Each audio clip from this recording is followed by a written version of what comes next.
చూడండి, మన జీవితంలో చాలా విషయాలు మన చేతుల్లో ఉండవు.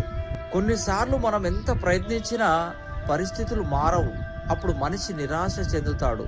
కానీ సృష్టికర్త అయినటువంటి ఆ దైవం అల్లా మనకొక్క గొప్ప వరాన్ని ఇచ్చాడు. అదేంటంటే ప్రార్థన, దువా. ఒకవేళ మనం మనస్ఫూర్తితో, నిష్ఠతో, చిత్తశుద్ధితో ప్రార్థించినట్లయితే ఆయన మన పరిస్థితుల్ని మార్చగలడు. మన కష్టాల్ని సుఖంగా, మన సమస్యల్ని ఆనందంగా మార్చగలడు. జకరియా అలైహిస్సలాం చాలా వృద్ధాప్యానికి చేరుకున్నారు. ఆయన భార్య కూడా వృద్ధురాలైపోయింది. వాళ్లకు సంతానం కలగలేదు. సంతానం కలిగే వయసు కూడా దాటిపోయింది. సృష్టికర్త అయినటువంటి ఆ దైవంతో ఇలా ప్రార్థన చేశారు. ఖాల రబ్బీ హబ్లీ మిల్లదున్క జుర్రియాతన్ తయ్యిబా.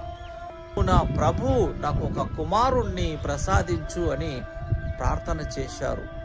అప్పుడు సృష్టికర్త అయినటువంటి ఆ దైవం అల్లా ఆయన యొక్క ప్రార్థనను స్వీకరించి అతనికి ఒక కుమారుణ్ణి ప్రసాదించాడు. మరియు ఆ బాబుకు యహ్యా అనే పేరు పెట్టమని ఆజ్ఞాపించాడు. ప్రార్థన ఇంపాసిబుల్ని పాసిబుల్ గా చేస్తుంది.